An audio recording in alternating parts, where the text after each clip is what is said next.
प्यारे दोस्तों, हर साल कार्तिक माह की शुक्ल पक्ष की एकादशी तिथि को देव उठनी एकादशी का पर्व मनाया जाता है। ऐसी मान्यता है कि भगवान विष्णु आषाढ़ शुक्ल एकादशी को 4 माह के लिए सो जाते हैं, फिर पुण्य कार्तिक शुक्ल एकादशी को जागते हैं।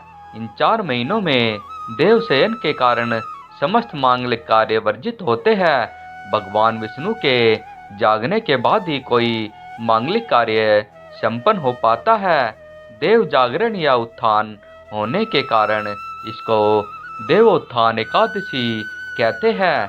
इस दिन उपवास रखने का विशेष महत्व है। देवोत्थान एकादशी के नियम। देव उठने एकादशी पर केवल निर्जला या जलीय पदार्थों पर ही उपवास रखना चाहिए। अगर रोगी, वृद्ध, बालक या व्यक्ति है तो केवल एक वेला का उपवास रखना चाहिए। इस दिन चावल और नमक से परहेज करना चाहिए।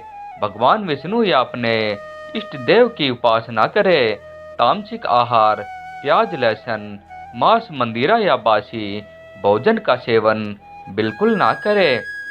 आज के दिन ओम नमो भगवते वासुदेवाय नमः मंत्र का जाप करना चाहिए।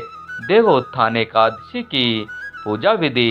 इस दिन गन्ने का मंडप बनाएं और बीच में चौक बनाएं। चौक के माध्यम में चाहे तो भगवान विष्णु का चित्र या मूर्ति रख सकते हैं। चौक के साथ ही भगवान के चरण चिन्ह बनाए जाते हैं जो ढके रहने चाहिए।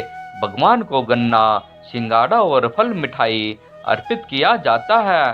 फिर घी का एक दीपक जलाए, इसे रात भर जलने दे।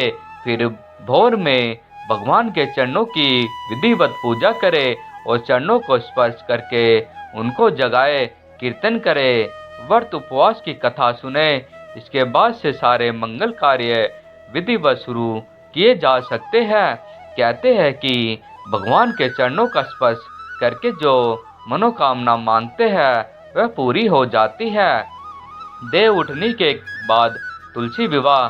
भगवान विष्णु के योग निद्रा से जागने के बाद उनको शालिग्राम स्वरूप का तुलसी से विवाह कराया जाता है। भगवान विष्णु को तुलसी सर्वाधिक प्रिय है। इस दिन मात्र तुलसी दल अर्पित करने से भगवान को प्रसन्न किया जा सकता है। इसके पीछे प्रकृति के संरक्षण और वैवाहिक सुख की भावना होती है। जो लोग इसे संपन्न कराते हैं उन्हें वैवाहिक सुख प्राप्त होता है। देव उठने की कथा। धर्म ग्रंथों के स्वयं श्री कृष्ण ने इसका महत्व बताया है कि इस कथा के अनुसार एक राज्य में एकादशी के दिन प्रजा से लेकर पशु तक कोई भी अन्न नहीं ग्रहण करता था। एक दिन भगवान विष्णु ने राजा की परीक्षा लेने की सोची और सुंदर वेश बनाकर सड़क किनारे बैठ गए। राजा की भेंट जब सुंदरी से हुई तो उन्होंने उसके यहाँ बैठने का कारण पूछा। स्त्री ने बताया कि वह बेसहारा है।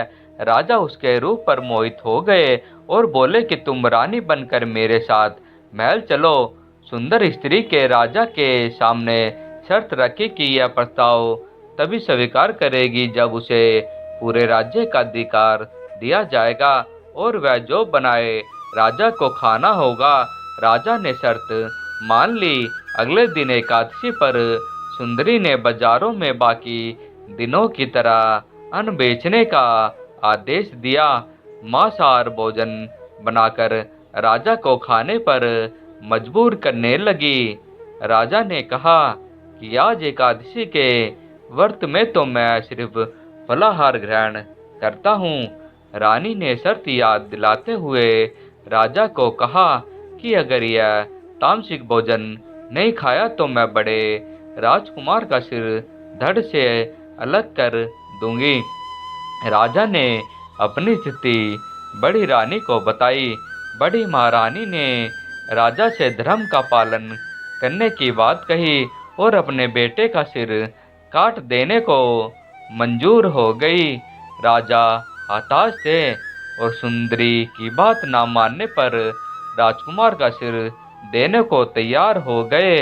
सुंदरी के रूप में श्री हरि राजा के धर्म के प्रति समर्पण को देख अति प्रसन्न हुए और उन्होंने अपने असली रूप में आकर राजा को दर्शन दिए।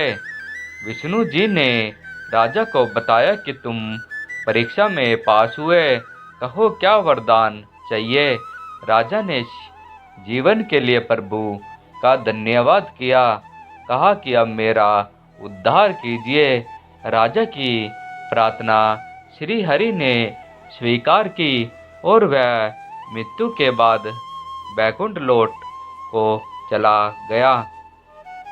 दोस्तों, अगर आज की यह जानकारी आपको पसंद आई हो तो इस वीडियो को एक लाइक करके आपके अपने चैनल न्यू हिंदी कहानी टीवी को सब्सक्राइब कर ले। धन्यवाद। आपका दिन मंगलमय हो।